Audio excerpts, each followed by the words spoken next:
Bapak tahu membedakan antara madu yang asli dengan yang palsu? Bapak tahu caranya? Caranya bawa ke rumah. Kalau istri mengamuk di rumah, pasti madu asli.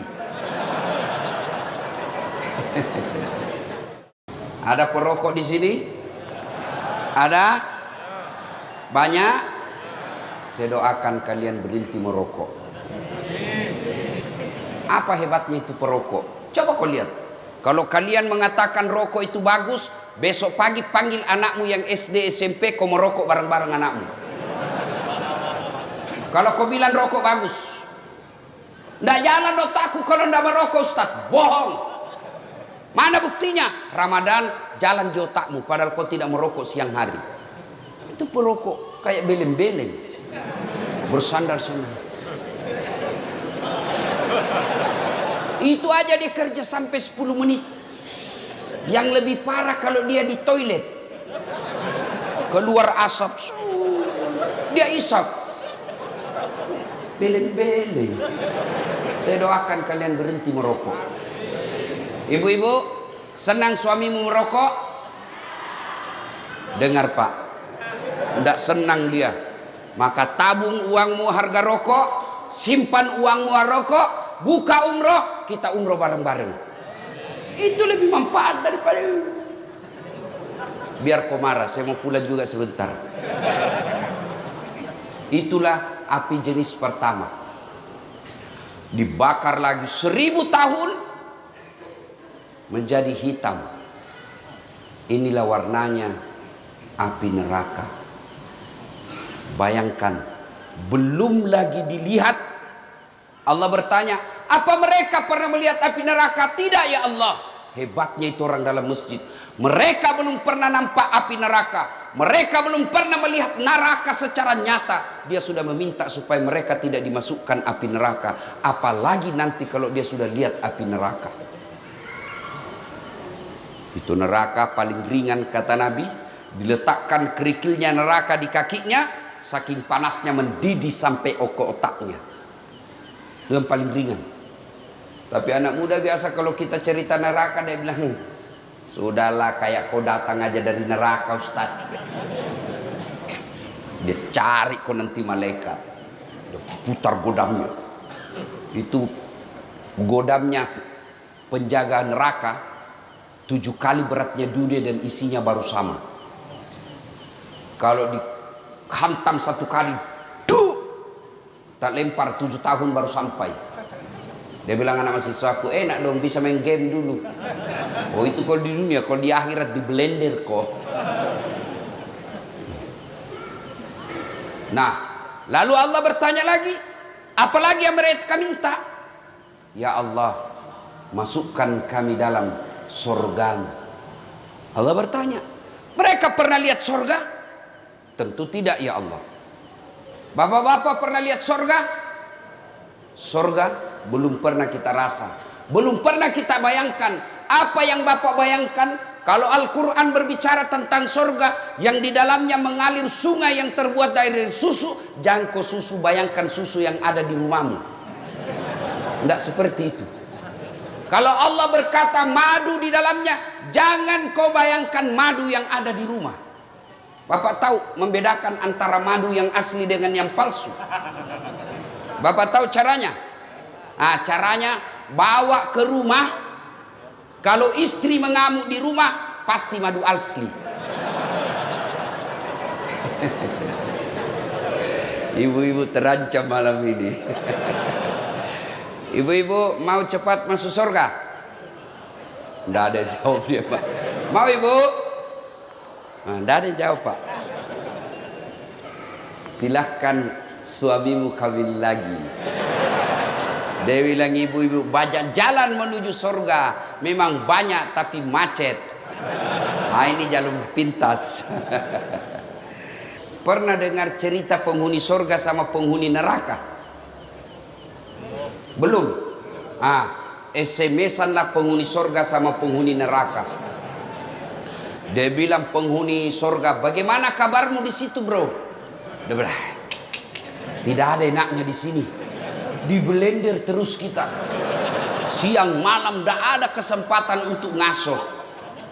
Waduh, dia bilang banyak artis, dia bilang sudah hancur semua mukanya.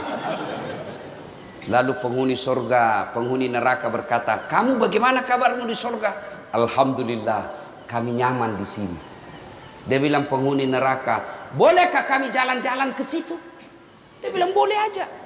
Tapi bagaimana caranya? Penghuni neraka kan kreatif. Dia bilang gampang. Kami dari neraka bikin surga, kamu juga dari neraka bikin jembatan, kami dari neraka bikin jembatan, kamu dari surga bikin jembatan. Sama-sama kita bikin jembatan, ketemu di tengah. Setuju? Setuju. Lelang proyek. Keluar pemenang tender. Waktu pekerjaan 3 hari. Hari pertama jembatan dari neraka sudah selesai 50%. Hari kedua tuntas 70%. Hari ketiga selesai efektif dan efisien. Sementara jembatan dari neraka surga belum juga mulai. Lihat, kenapa ini jembatan dari surga belum mulai? Kita sudah sampai di sini. Teriaklah penghuni dari neraka, "Oi bos, kenapa itu jembatan belum kau mulai? Kami sudah sampai di tengah sesuai perjanjian. Bagaimana proyekmu? Kenapa belum mulai?" Dari surga terdengar suara, bagaimana mau dimulai? Kontraktor, pengawas, panitia, pemborong, ada semua di situ.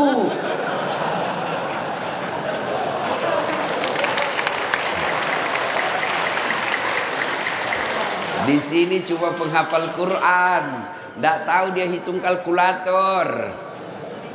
Ini biasa di kantor bupati banyak begini. Kontraktor, hati-hati kok. Kau bisa tipu akali Pak Bupati. Kamu bisa tidak dapat sama polisi. Bisa kau sogok penegak hukum, tapi demi Allah kau tidak akan pernah bisa sogok malaikat. Kau kira kau bisa lepas dari pengadilan malaikat? Mentang-mentang kau pejabat mati tembak salvo 17 kali tembakan, dek, kau kira malaikat mundur? Tambah maju malaikat. Hati-hati, biasanya yang banyak begitu tim sukses.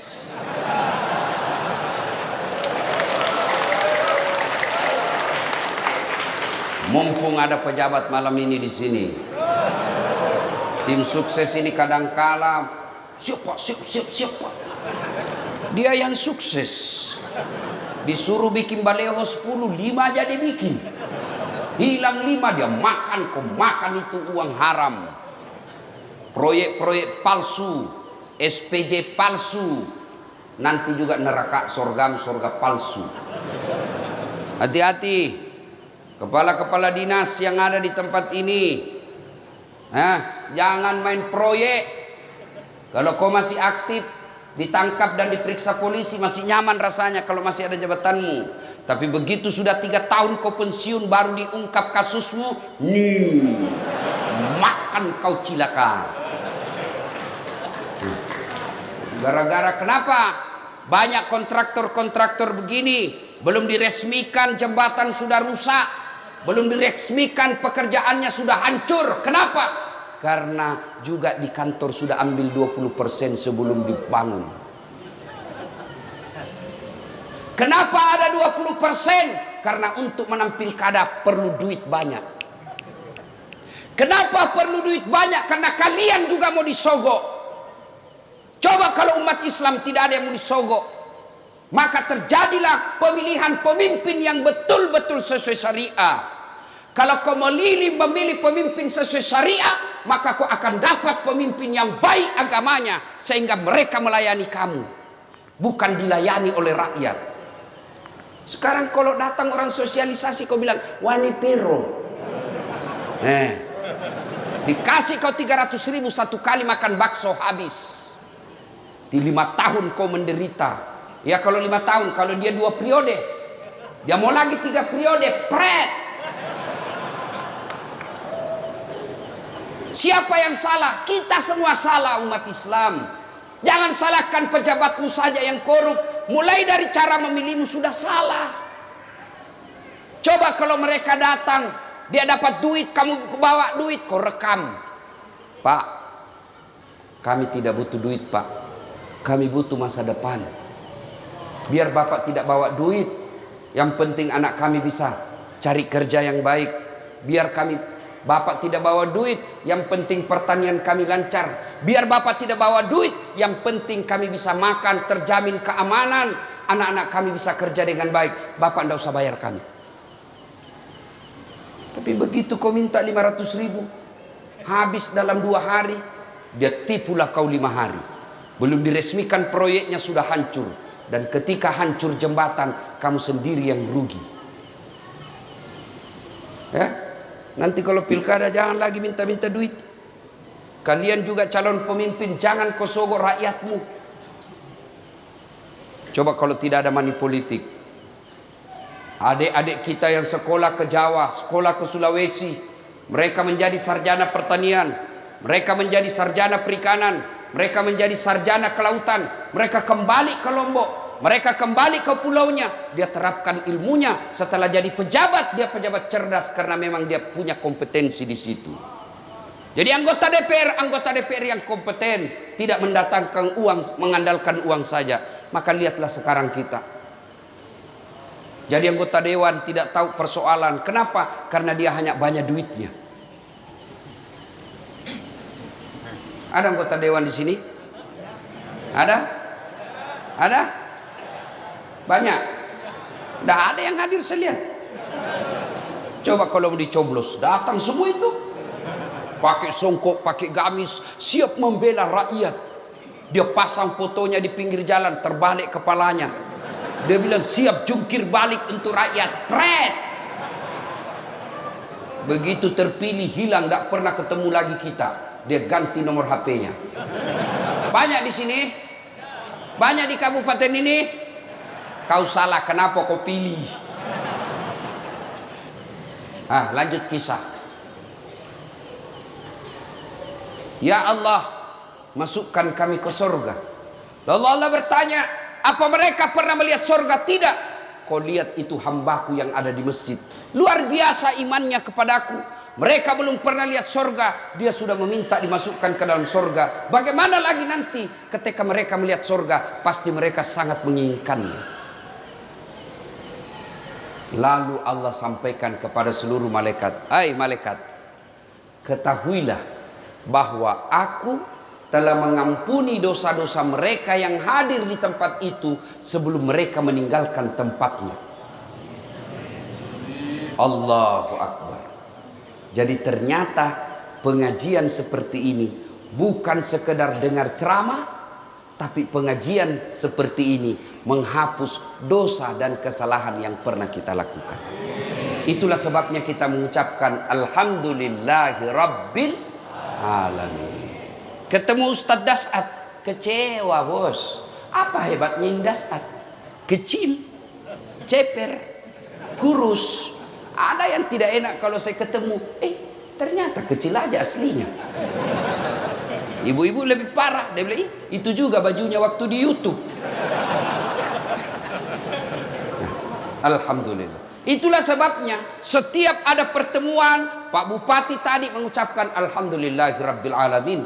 Setiap ada pembicara pasti Alhamdulillahirabbil alamin. Kenapa? Pertemuan pengajian begini menghapuskan dosa-dosa. Dan hebatnya lagi, kita bersyukur karena kita punya iman.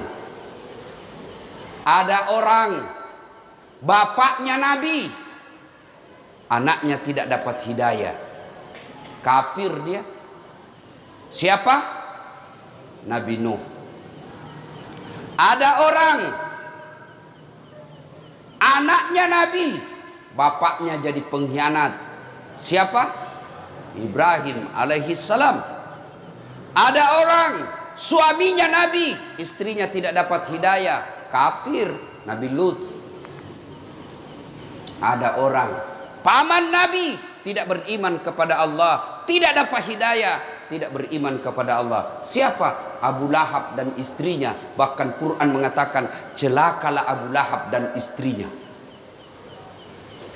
Kita alhamdulillah di Lombok, bukan kemanakan Nabi, bukan bapak Nabi, bukan istri Nabi, bukan suami Nabi, bukan paman Nabi.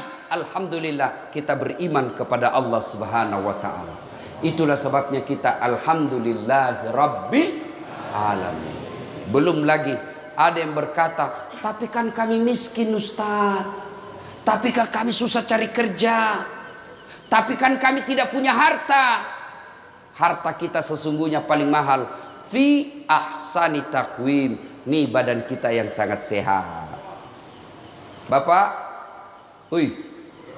Pak, mau saya kasih hadiah handphone gratis, iPhone 13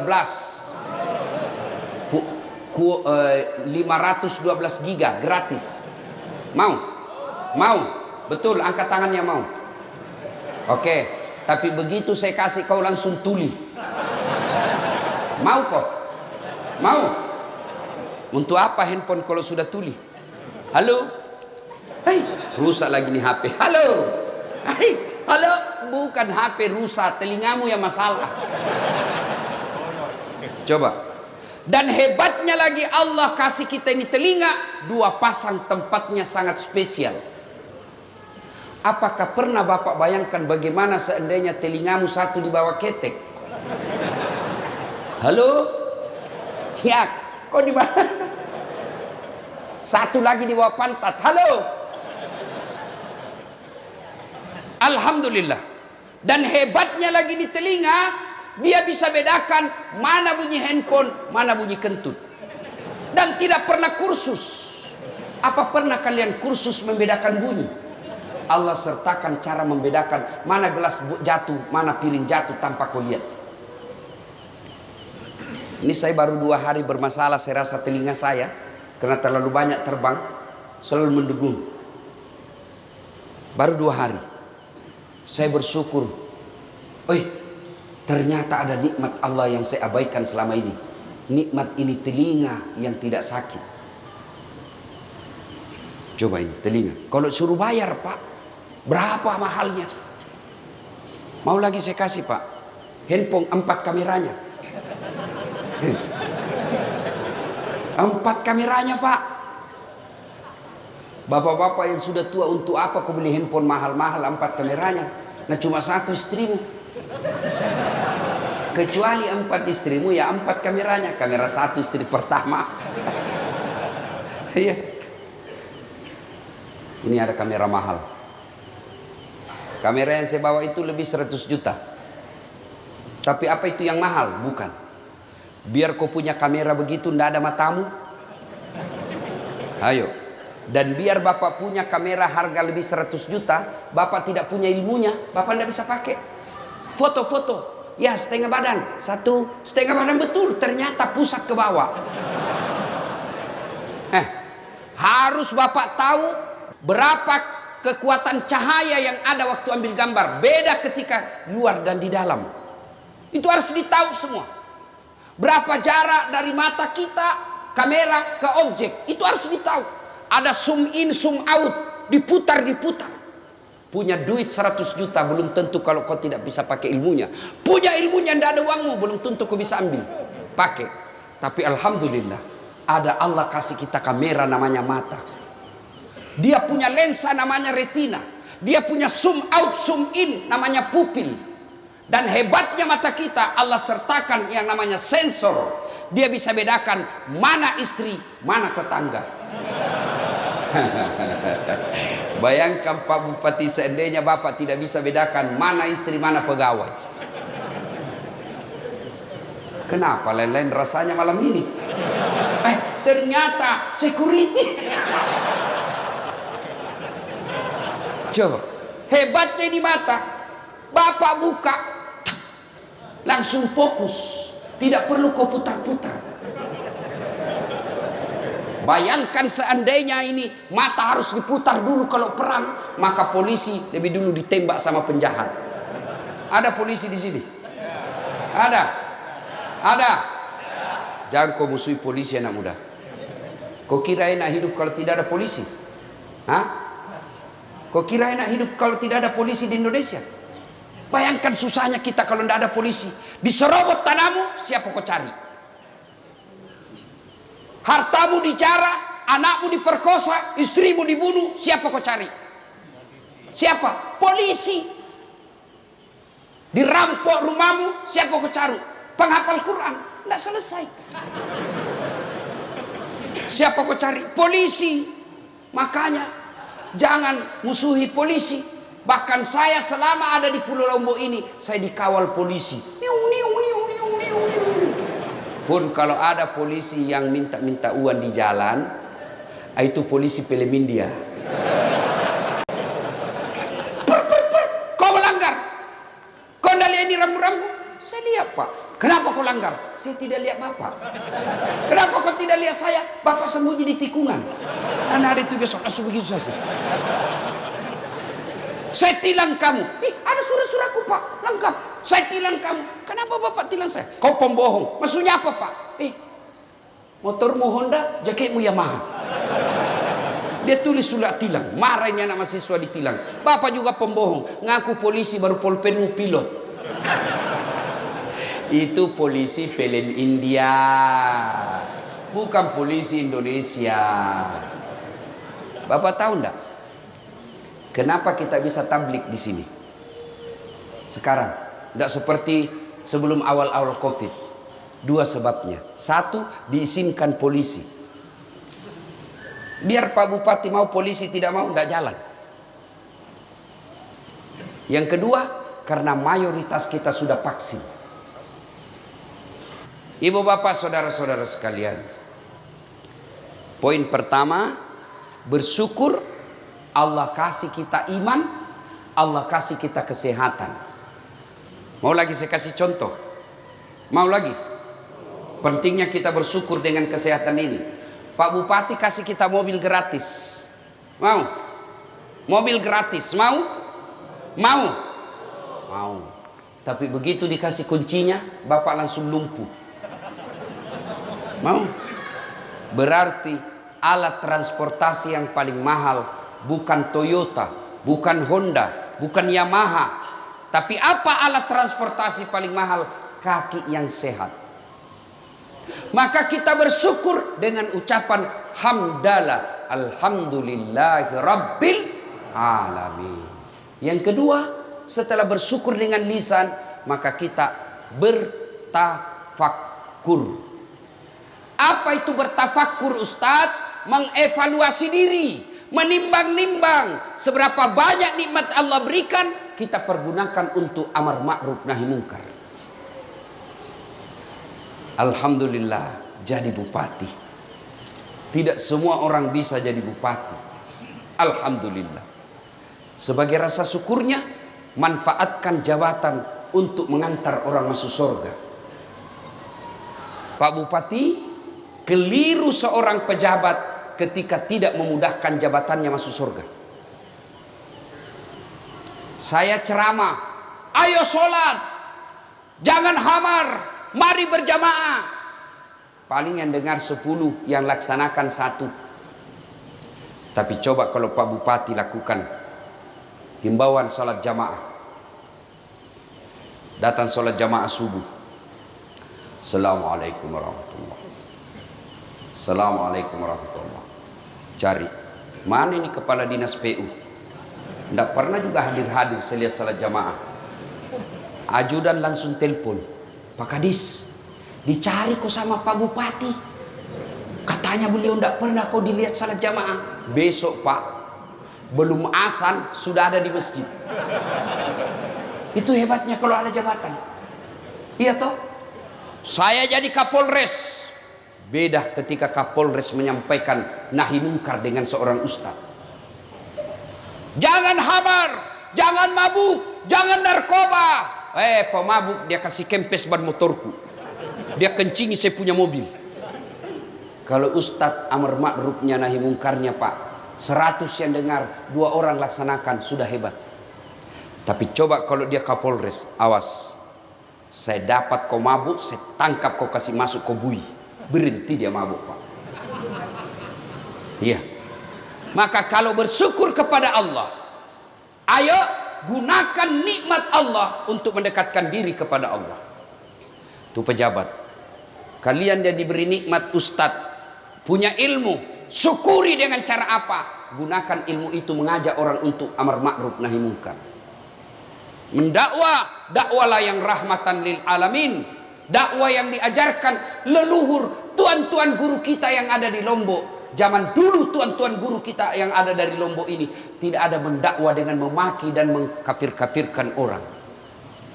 Sekarang anak-anak baru belajar agama 3 minggu, belajarnya di laptop, hadisnya baru 4. Wish, rasa-rasanya dia panitia hari kiamat.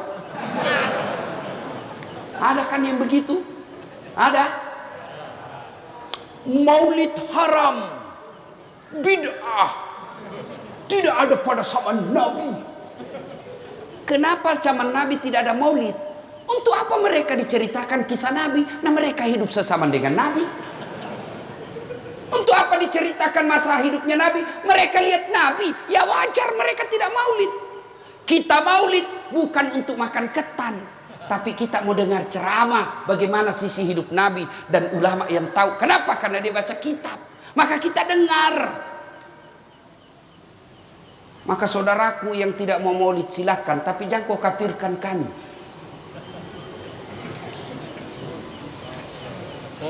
Barasanji, tahlilan, haram, masuk neraka. Bos, kamu pegang kunci neraka. Kalau kau tidak mau taksiyah, tidak mau tahlilan, silahkan. Kami juga tidak kafirkan kamu.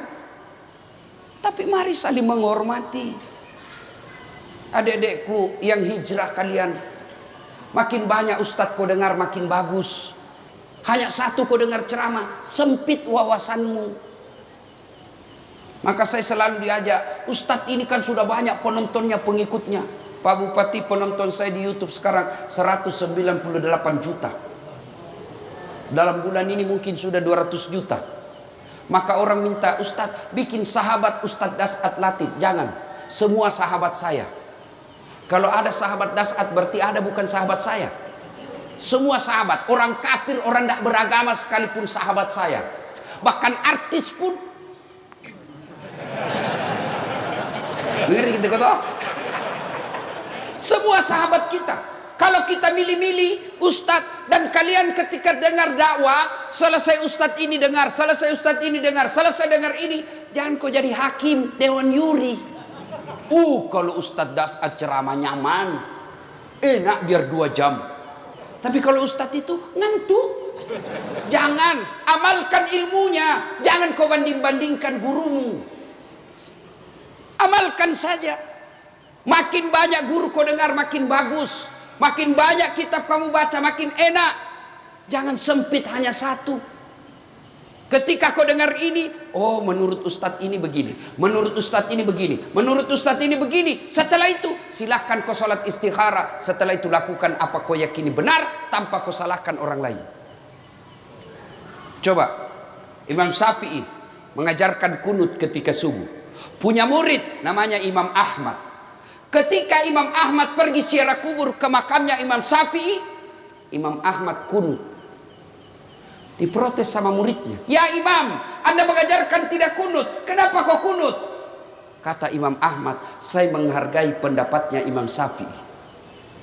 Kalian bukan imam. Kalian tidak hafal hadis ribuan. Baru orang sampingmu tidak kunut. Kunut. Pret. Ya. Mari menyikapi perbedaan pendapat dengan saling menghormati. Aman. Ya. Ya. Kita dulu waktu kecil kalau ada orang Allahu Akbar kunut di samping kita, paling kita bilang dalam hati Muhammadiyah. Selesai. Itu.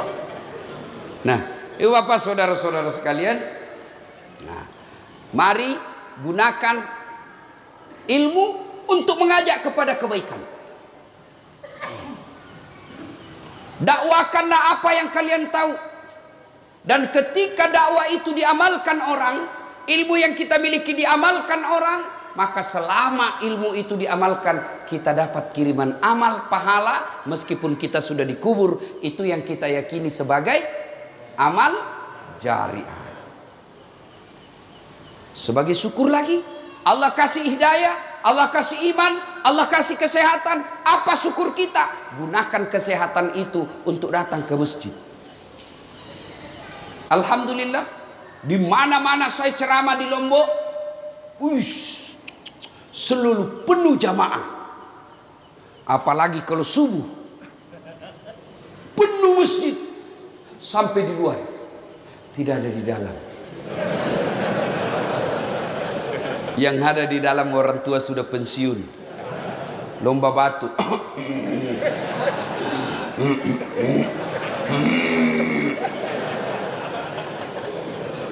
Tapi alhamdulillah, Lombok kita kenal dengan 1000 masjid. Saya yakin istilah itu tidak tepat, karena di Lombok lebih dari 1000 masjid.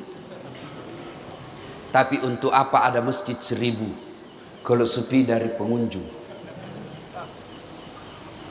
Masjid tidak masuk surga, penghuninya dan jamaahnya yang masuk surga. Kenapa orang malas ke masjid? Satu, karena dia tidak lihat pahalanya. Coba kalau Pak Bupati umumkan, siapa yang datang sholat berjamaah subuh diberikan pembeli beras 200.000, kuota 100.000. Saya yakin sholat subuh 4:30, jam 3 sudah penuh masjid. Kenapa? Karena dia lihat pahalanya. Yang kedua, kenapa orang malas berjamaah ke masjid? Yang kedua, karena dia tidak tahu pahalanya. Coba kalau semua dia tahu pahalanya, maka Nabi katakan, andai saja kau tahu dan kau lihat pahala salat jamaah subuh, maka kau akan datang ke masjid meskipun engkau dalam keadaan merangkak.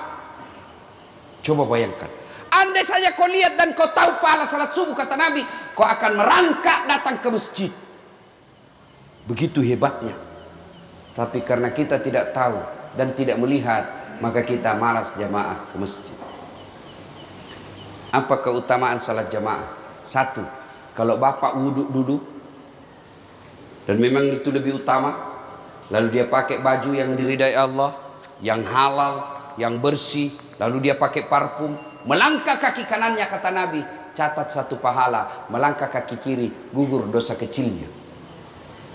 Jadi kalau rumah bapak 300.000, 300 meter dari sini, PP 600 meter. Berapa langkah kaki? Kaki kanan 1 pahala, kaki kiri hapus dosanya. Bayangkan Pak, 600 meter, berapa langkah kaki itu? Apalagi kalau bapak melangkahnya kecil. Ya toh, mutar naik dulu di sini, turun lagi, naik lagi, turun lagi, sampai ditunggu kamat. Naik turun, naik turun, naik turun. Pas tiba jamaah, beleng-beleng. 2, keutamaan jamaah.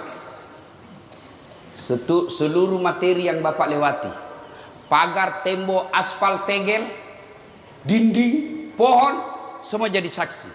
Ya Allah, jangan masukkan dia neraka, masukkan dia surga. Saya saksinya, dia datang salat jamaah di masjid.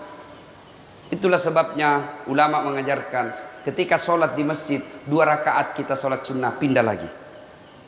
2 rakaat lagi, pindah lagi. Supaya apa? Tambah banyak saksi di akhirat kelak. Itulah juga sebabnya Nabi mengajarkan, kalau kau berjamaah ke masjid, usahakan lain jalan waktu pergi datang, lain pula jalan waktu pulang. Datang dari sana, pulang dari sana. Putar. Jangan juga salah paham. Teman-teman dengar ini, dia ke pasar dulu, ke terminal, sampai di sini sudah selesai berjamaah. Beleng-beleng. Apalagi kalau gerimis seperti hari ini, atau terbang debu, melengket debu di badan, di baju, basah debu baju kita karena gerimis. Yang basah itu, yang debu itu akan menjadi pelindung kita agar tidak disentuh api neraka. Maka kalau gerimis begini Pak, tenang aja, basah baju, itu yang menjadi mantel agar kita tidak disentuh api neraka. Jangan juga salah paham. Mentang-mentang sudah dengar begini, dia tunggu hujan keras. Sudah keras, dia buka payung, dia jalan. Dongo. Ya. Apalagi keutamaan berjamaah 27 kali lipat. Artinya apa? Satu kali salat jamaah 27 kali salat di rumah baru sama. Hidupkan jamaah. Apalagi keutamaan berjamaah di masjid lebih khusyuk. Coba kalau bapak di rumah susah khusyuk. Sudah 3, 4. Sudah tahiyat atau belum? 2 atau 1? Belum lagi kalau bau masakan, langsung dipikir, wih tumis ikan apa ini? Iya toh. Kalau di masjid lebih khusyuk. Coba bapak bayangkan, sholat di rumah dan di masjid. Kalau kita di masjid, selesai berdoa, selesai sholat sunnah, keluar, rasa-rasanya ibadah kita langsung diterima Allah. Coba bayangkan perasaan jiwa kita. Apalagi keutamaan berjamaah di masjid. Di masjid 27 kali lipat. Apalagi ada doa bersama. Meskipun ada juga mengatakan tidak ada itu doa bersama. Kalau tidak ada doa bersama, tidak mungkin Nabi khutbah Allahumma ghafir lil mu'minina wal mu'minat wal muslimina wal muslimat al ahya'i minhum wal amwat. Tidak mungkin ada doa itu kalau tidak ada doa bersama. Apa keutamaan doa bersama?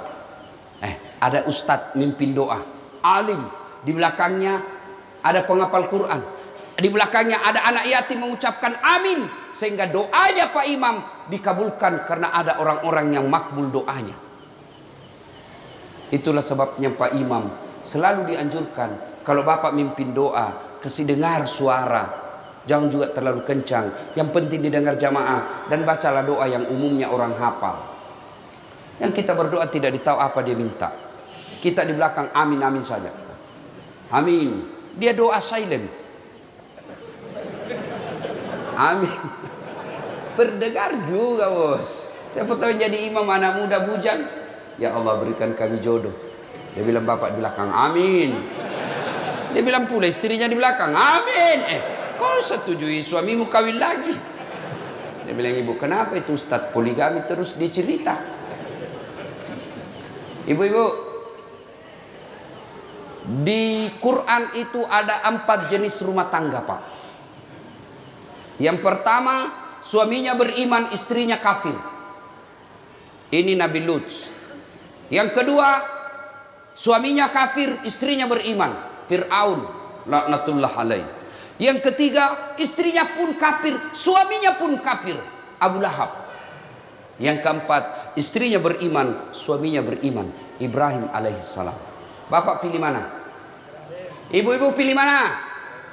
Mantap, Ibrahim. Tapi ingat, Ibrahim itu 2 istrinya. Lalu sudah bilang ibu-ibu di Makassar, enggak usah Ibrahim Ustaz, Fir'aun saja.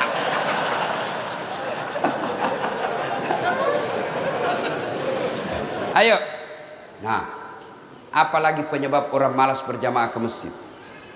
3, manajemen masjid tidak bagus. Apa disebut manajemen masjid tidak bagus? Ya, kita lihatlah itu masjid. Karpetnya sudah 7 kali lebaran tidak pernah diganti. Begitu kita sujud, wih banyak pula semut. Bengkak kita punya jidat. Masih baik kalau jidat Pak, biasa bibir. Mic-nya sudah takbir Allahu Akbar langsung story.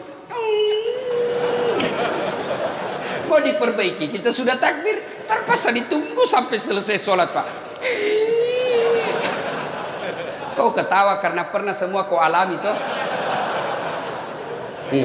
Apalagi dapat lagi penceramah dari mulai salam pertama sampai terakhir neraka terus dia cerita Pak.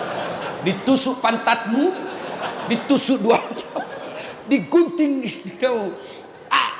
Dia bilang anak muda, jawab kau pebisnis, bikin takut-takut saja itu Pak Ustaz. Iya toh? Dapat lagi apa Pak? Muadzinnya, orang tua sudah pensiun, sesak napas.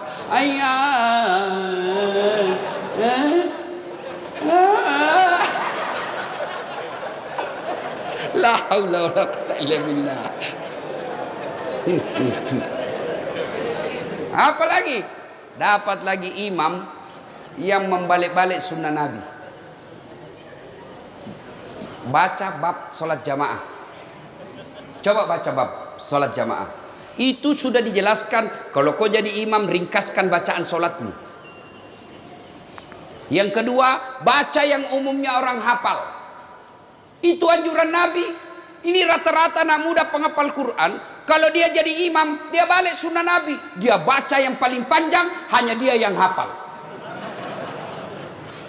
Kenapa dianjurkan ringkaskan? Kan di belakang ini kan macam-macam.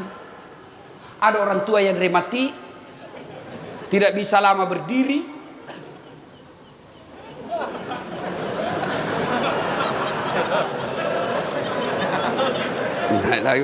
Belum selesai, jatuh lagi kepalanya ke sini. Baik kau siksa orang tua. Ada juga ibu-ibu yang mau sekali kentut. Ada anak muda yang lupa kunci motornya. Wih, namanya Pak Imam Hina sudah semotorku. Ya, ada pegawai honor yang pakai sepatu sewa. Sepatu baru dibeli kasihan. Hilang sudah sepatuku itu. Ya, iya toh. Itu makanya Nabi katakan ringkaskan bacaanmu. Yang kedua kata Nabi, baca yang umumnya orang hafal. Tujuannya apa? Satu, kalau orang hafal bacaan, kita bisa husu ikut. Imam baca wadduha, kita enak ikutnya. Kenapa? Kita hafal. Begitu dia membaca surah Al-Anfal, dia husu dengan bacaannya, kita husu dengan hayalan. Kita mau ruku, belum selesai, kita mau ikut, tidak dihafal, terpaksa kita baca semua pengumuman di dinding. Keadaan keuangan masjid Al-Mujahidin, pemasukan minggu lalu 2 juta, pengeluaran khutbah Jumat 500.000. Baru dia bilang, oh berarti honornya Pak Ustadz 200. Iya toh? Ternyata belum, sudah dibaca semua satu papan triples, belum selesai, dibaca lagi kalender Persatuan Guru Republik Indonesia Lombok Timur. Belum juga selesai, bajunya lagi orang dibaca di belakang. Coblos nomor 3. Ya. Makanya kalau kau jadi imam, baca yang umumnya orang hafal. Supaya apa? Kita bisa ikut dengar. Yang kedua, kalau orang hafal, kalau imam salah, kita bisa luruskan. Coba kalau imam buat duha salah, kita bisa bantu. Begitu dia baca yang susah, hadapi kesusahanmu sendiri. Kau yang mulai, kau yang ngakhiri. Ada ini wallahu alam. Saya tidak tahu benar atau tidak ini cerita. Ada anak muda penghafal Quran, disuruh tes bacaannya jadi imam. Dia baca yang panjang, memang hanya dia yang hafal. Begitu dia lagi baca, tiba-tiba ada cicak jatuh dekat telinganya. Kaget. Namanya orang kaget, hilang bacaan Pak, stres. Dia lupa sambungannya itu aja. Apa sambungannya ini? Dia lupa, diam saja. Hening suasana masjid. Tiba-tiba dia bilang, Pak Imam, tolong bantu di belakang. Dia bilang di belakang, kami juga tidak tahu. Tiba-tiba ada anak muda dakal berteriak, dia bilang, kalau begitu ya sudah, Allahu Akbar. Kau kira rapat DPR? Siapa salah? Siapa salah? Imam. Saya pernah juga alami Pak, waktu saya masih SD di kampung. Imam sujud, lama sekali sujud. Kenapa ini Pak Imam lama sekali sujud? Kok lama, tidak sepertinya biasa. Lama betul. Tiba-tiba ada kawan saya, dia angkat kepalanya, teriak, wih, hilang imam. Ternyata Pak Imam keluar dari samping Pak. Kacau, bubar sholat. Selesai sholat ditanya, Pak Imam, kenapa kau tinggalkan syaf? Dia bilang, saya kentut nak. Lain kali kalau kau kentut, kasih bangun dulu kita supaya kau dilihat. Dia bilang, sengaja, saya malu kau lihat. Siapa salah? Siapa salah? Imam. Maka hati-hati milih imam. Jadi makmum siapa saja boleh jadi makmum. Jadi jamaah siapa saja, mulai orang paling alim sampai orang paling goblok boleh jadi makmum. Tapi jadi imam tidak boleh. Kenapa? Salah imam, hancur sejak kita. Maka kalau ada pemilihan imam, pemilihan presiden, pemilihan bupati, anggota DPR, hati-hati. Salah kau milih pemimpin, salah hidupmu. Dan juga jadi makmum, tahu juga etika. Kalau kau jadi makmum, Nabi katakan, kalau kau pergi berjamaah, sikat gigi pakai parfum. Itu tujuannya apa? Agar itu adab kau pelihara. Kenapa disuruh pakai parfum? Karena kita akan berdekatan dengan orang lain. Supaya apa? Bau badanmu tidak mengganggu sholatnya orang lain. Adab. Kenapa disuruh sikat gigi? Adab. Supaya bau mulutmu tidak mengganggu konsentrasinya orang di sampingmu. Bayangkan tadi malam kau makan udang dengan pete tumis. Kau tidak sikat gigi tidur. Lama di dalam mulut. Tiba-tiba kau datang sholat subuh. Temanmu balik, assalamualaikum. Kau juga balik dan menguap. Sampai mati dia ingat terus bau mulutmu. Itu semua adab. Ada juga kita kalau datang berjamaah seolah dia yang paling alim dalam masjid. Seolah dia yang paling hebat dalam masjid. Mulai takbir dia ganggu sudah kita, Pak. Allah.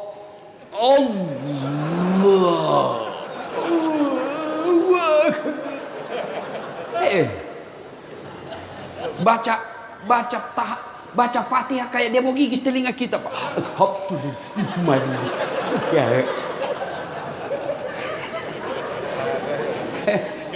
Ada lagi yang bikin bingung saya, Pak. Itu kaki dikasih pindah jadi dikasih pindah.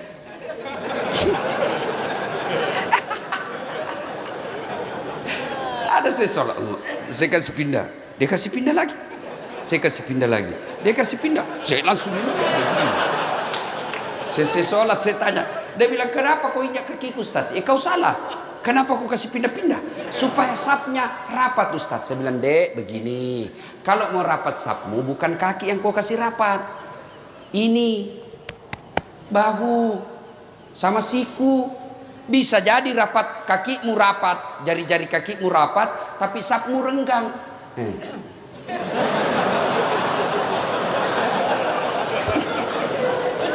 Saya biasa ketawa, Pak Bupati. Kasih pindah-pindah lagi, pindah lagi. Jelas? Ya? Itu pentingnya adab dalam Islam. Puncak dari semua ilmu, adab. Jangan sampai Bapak hebat baca fikih, hebat baca tasawuf, hebat baca fikih hadis, menghafal beberapa ayat, tapi Bapak tidak punya adab. Sesungguhnya ilmu yang paling tinggi adalah adab. Kenapa dulu orang tua kita mengajarkan kalau mengaji ambil dulu Quran, kita cium dulu? Itu adab. Kenapa kita wudhu dulu? Itu adab.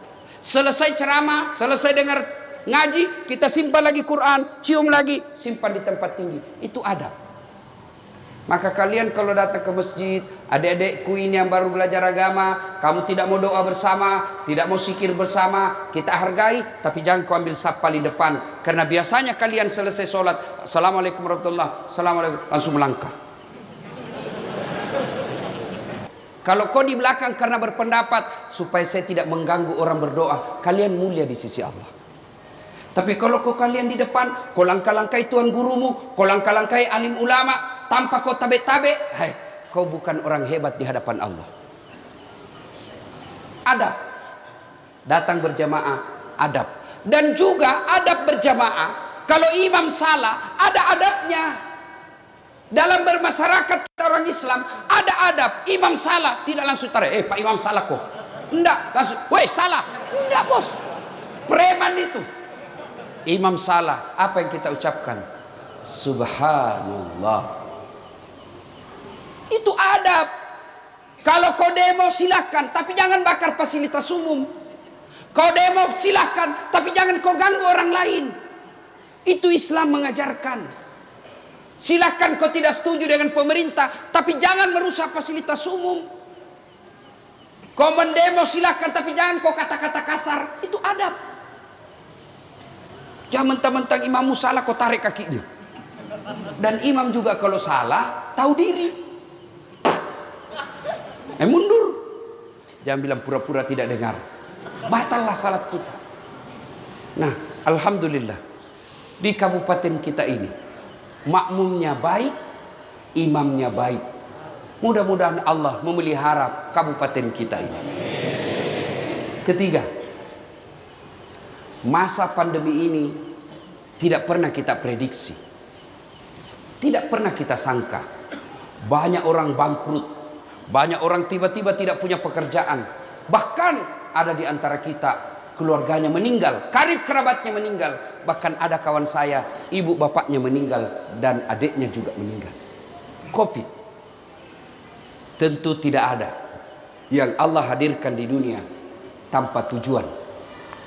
Ambil hikmah, ambil pelajaran, ambil iktibar dari semua kasus-kasus. Allah hadirkan ini kalau kita bersabar menjadi amal. Kalau kita tidak kena Covid, bersyukur menjadi amal. Semua perkara umatku, kata Nabi, semua baik. Dia sehat bersyukur, alhamdulillah. Dia kena musibah bersabar, sabarnya, penyakitnya menggugurkan dosa-dosanya. Yang keempat, ketika menghadapi masalah seperti ini, introspeksi diri.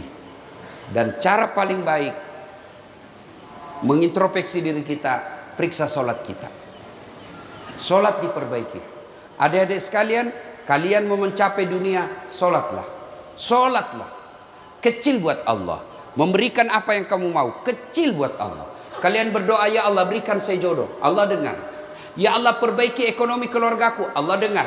Ya Allah sembuhkan penyakitku, Allah dengar. Ya Allah jadikan saya kepala dinas pendidikan, Allah dengar. Allah semua dengar keluar kita. Maka Allah menjawabnya, hayya alal falah, sini saya kasih kau kemenangan. Maka pulang dari taklim ini, Bapak, mari perbaiki sholat.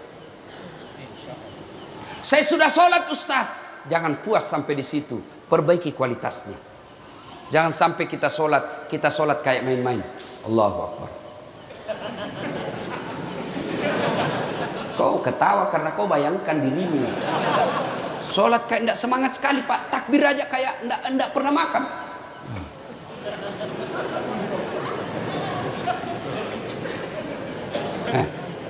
Ayo, bisa jadi itu penyebab hidupmu susah.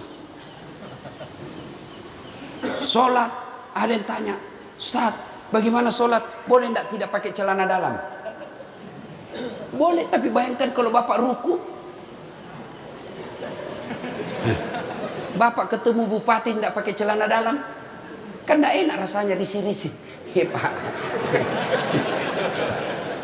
Ayo, mari tingkatkan kualitas sholat kita.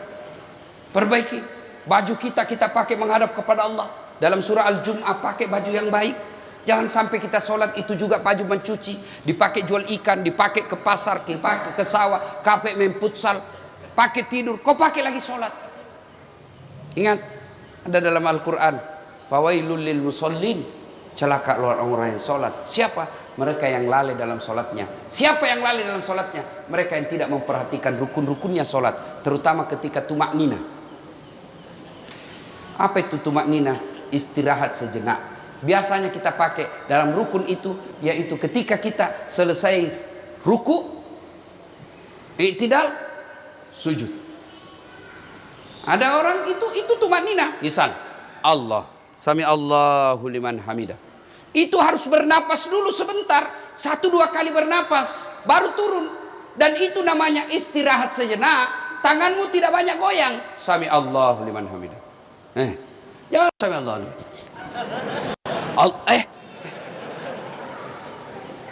Yang ketawa, saya serius ini. Sholat pun rukunya Pak, orang Bugis bilang mah pito-pito, kayak ayam makan. Hati-hati, itu setan menyesatkan kita. Maka perhatikan semua itu. Selesai itu, maka yang kelima, sebagai wujud kesyukuran kita, pelihara persaudaraan. Jangan berpecah belah. Boleh berbeda. Tadi disampaikan Pak Bupati, di kabupaten ini semua ormas ada. Semua organisasi masyarakat ada. Organisasi politik ada. Silakan kita berbeda partai, berbeda ormas, berbeda profesi, berbeda pekerjaan, berbeda pilihan politik, tapi satu tujuan kita, mengangkat harkat dan martabat kabupaten kita. Selesai pilkada, selesai pilpres, selesai urusan politik, jangan lagi kau berpecah belah. Jangan ada cebong, ada kampret. Cebong sama kampret sudah menyatu di kabinet. Jangan kalian di masyarakat bermusuh-musuh. Kalian tidak senang dengan rezim ini, tidak puas dengan rezim ini, biasa. Jangankan memimpin satu negara, satu rumah tangga saja, kadangkala kalau dua anak berbeda pilihan pusing kita, Pak. Apalagi satu negara. Maka jangan berpecah belah. Boleh berbeda pilihan, tapi mari wa'tasimu bihablillahi jami'a wa la tafarraqu. Berpegang teguhlah engkau kepada tali persaudaraan agama Allah dan janganlah engkau bercerai-berai. Inilah tausiah kita pada taklim kita kali ini. Mudah-mudahan ada manfaat. Ingin rasanya berlama-lama, tapi apa boleh buat, waktu yang membatasi kita. Meskipun Pak Bupati tadi mengatakan bisa sampai jam 12, bisa? Mampu? Siap? Saya yang tidak mampu. Karena saya capek, masih perlu perjalanan panjang lagi. Doakan saya sehat walafiat. Mohon keikhlasannya membacakan suratul Fatihah, kesembuhan untuk telinga saya. Bisa ya? Nah, ila hadratin Nabi Mustafa Muhammad sallallahu alaihi wasallam, summa hususil das'at latif. Al-Fatihah.